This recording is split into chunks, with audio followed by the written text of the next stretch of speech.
상봉터미널 주위에 이 도로만 있었어도 버스 운행 속도가 한층 더 빨랐을 것입니다. 다른 버스 터미널은 앞에 지하철역이 있는데 상봉역은 왜 상봉터미널에서 먼 곳에 지었을까요? 결정적으로 손님을 네모 터미널에 빼앗겼습니다.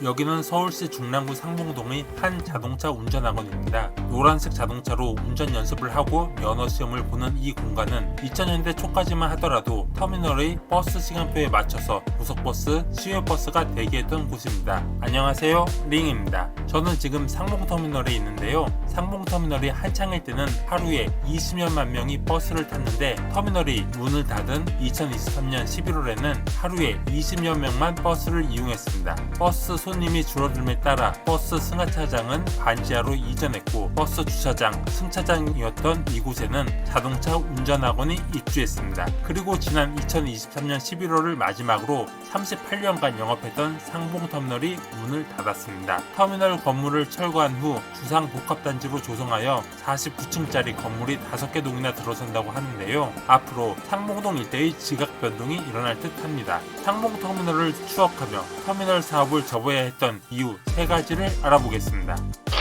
3위, 터미널 주위에 네모가 없다. 오늘날 서울은 고속도로를 제외하더라도 올림대로, 강변북로, 동부간선도로, 서부간선도로, 내부순환로, 강남순환로 등 자동차 전용도로가 많이 있습니다. 그리고 구이동 동서울 터미널은 강변북로, 서초동 남부터미널은 경부고속도로, 반포동 서울고속터미널과 센트럴시티 터미널은 경부고속도로와 올림픽대로에 가까이 있습니다. 그러나 상봉터미널에서 가장 가까운 동부간선도로는 2km나 떨어져 있습니다. 터미널을 출발한 버스가 지방으로 빠르게 내려가기 위해서는 자동차 전용도로를 타야 합니다. 당연하죠. 하지만 상봉터미널이 영업을 시작한 1985년에는 이것이 당연한 얘기가 아니었습니다. 그 당시 서울의 도시고속도로는 강변북로, 올림픽대로가 부분 개통한 곳이 전부였습니다. 동부간선도로의 성수대교 진입 램프에서 수락산 입구까지의 구간이 완전 개통한 것도 1994년입니다. 상봉터미널이 영업을 시작해서 9년이 될 때입니다. 그렇다면 상봉터미널을 현 위치에 지은 이유가 무엇일까요? 1980년대는 서울 시내에서 춘천, 화천, 양구, 인제, 속초 등 강원도 북부로 가려면 종로, 청량리, 망우리곡의 고리로 이어진 6번 국도 망우루를 이용해야 했습니다. 상봉터미널에서 불과 100에서 200m 떨어져 있습니다. 따라서 1985년에는 상봉터미널이 강원도 북부로 가는 교통의 요지였습니다. 그래서 상봉터미널은 강원도나 경기도 동북부로 가는 버스가 많았습니다. 특히 전방의 군인들이 휴가 나갈 때, 가족들이 면회 갈 때 많이 애용했습니다. 하지만 오늘날 강원도 북부 방면은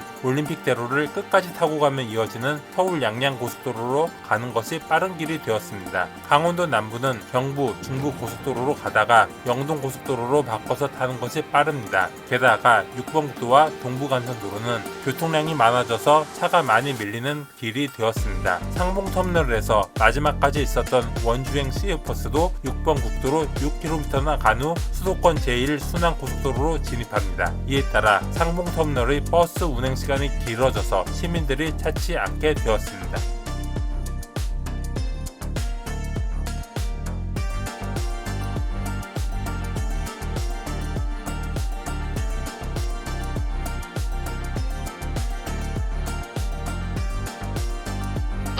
2위, 터미널이 지하철역, 시내버스 정류장에서 멀리 있다. 남부터미널역은 3호선, 강변, 동서울터미널역에는 2호선, 고속터미널역에는 3, 7, 9호선이 있습니다. 지하철역은 터미널에서 버스를 이용할 때 편리하게 합니다. 강남터미널은 지하철역과 지하로 연결되어 있고 남부, 동서울터미널은 지하철역 출구 바로 앞에 있습니다. 하지만 한참 후인 1996년에 개통한 7호선 상봉역은 상봉터미널에서 도보 10분 거리이고 2005년에 개통한 중앙선 망우역도 터미널에서 도보 5분 거리에 있습니다. 현재 망우역은 경의중앙선에 이어 경춘선 전철도 운행하지만 배차 간격이 깁니다. 또 시내버스가 많이 다니는 망우로에서도 100에서 200m 떨어져 있어서 불편합니다. 물론 상봉터미널 바로 앞에 앞에도 시내버스가 다니지만 노선이 많지 않습니다. 거기에다가 상봉역은 춘천 방향의 ITX 청춘, 원주 강릉 방향의 KTX가 정차하여 버스를 타던 시민들은 이제 버스보다 비싸지만 빨리 가는 기차를 탑니다. 7호선을 처음 계획할 때 상봉터미널 앞에 상봉역을 만들 예정이었지만 7호선 선형이 너무 비틀어져서 이렇게 터미널과 10분 거리에 지어졌습니다. 터미널은 지방으로 향하는 버스를 타는 곳이기 때문에 사람들은 짐이 많습니다. 그런데 이렇게 대중교통인 지하철과 시내버스에서 터미널까지의 거리가 멀기 때문에 사람들이 찾지 않게 되었습니다.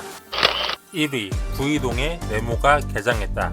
1969년에서 1989년 현재 동대문구청과 홈플러스 동대문점에는 복마장 터미널이 있었습니다. 1969년 복마장 터미널이 개장할 당시 이곳은 서울 도심의 끝이었는데 서울시가지의 팽창에 따라 터미널이 시내 한복판이 되었습니다. 그러자 터미널을 출입하는 시외버스가 서울 교통정체의 주요 원인으로 꼽혔습니다. 또 장기적으로 중부고속도로 계획도 있었으므로 버스 수요가 늘어날 것으로 예상했습니다. 그래서 1980년부터 구이동 현재 동서울터미널 자리로 이전 계획을 세웠습니다. 구이동의 이전할 터미널 자리는 원래 쓰레기 매립지였는데 메탄가스가 그치지 않아서 이전이 차일피일 미루어졌습니다. 서울시는 일단 급한 불부터 끄자는 마음으로 1985년에 상봉터미널을 개장했습니다. 동마장 터미널의 경기도 동북부 및 강원도 방면 120여 개 노선 551대의 버스가 상봉터미널로 옮겨졌습니다. 그리고 1988년에 동서울터미널이 개장하면서 나머지 노선이 동서울터미널로 갔습니다. 이렇게 해서 1989년에 동마장 터미널은 문을 닫고 상봉터미널과 동서울터미널이 그 뒤를 이어받았습니다. 처음에는 상봉터미널이 동서울터미널보다 시외버스 노선이 더 많았습니다. 동서울터미널은 메탄가스 때문에 공사가 늦어져서 계획보다 늦게 문을 열었기 때문에 그동안 상봉터미널이 시외버스 노선을 많이 유치했습니다. 그러나 동서울터미널과 멀지 않은 곳에 중부고속도로가 개통하면서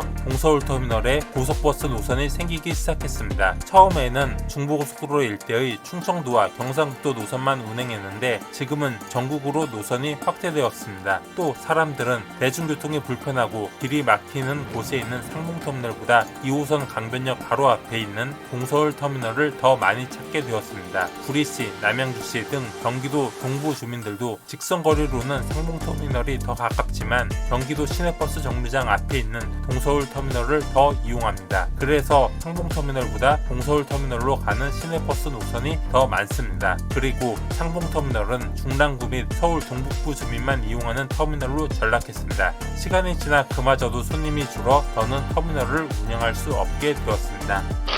상봉터미널의 폐쇄 문제는 1990년대 후반부터 거론되었습니다. 그러나 서울시가 시외교통 문제 등으로 허락해주지 않아서 소송까지 간 끝에 2008년이 되어서야 법원으로부터 터미널을 폐업해도 된다는 판결이 나왔습니다. 하지만 버스를 이용하는 시민을 위해서 2023년 11월까지 터미널은 계속 운영되었습니다. 제 생각에는 상봉터미널이 상봉역에 붙어만 있어라도 지금까지 계속 운영하지 않았을까 하는 안타까움이 남아 있습니다. 이제 서울에는 서울 고속버스 터미널, 센트럴시티 터미널, 동서울터미널, 남부터미널 이 4개의 터미널만 남았습니다. 그러나 서울 고속터미널과 센트럴시티 터미널은 사실상 하나이니 3개만 남은 듯합니다. 시간이 지날수록 시외버스, 고속버스의 입지가 작아지고 있습니다. 하지만 버스는 없어지면 안 되는 우리의 발입니다. 또 버스 터미널은 지방의 인구 유출을 막는 마지막 보루입니다.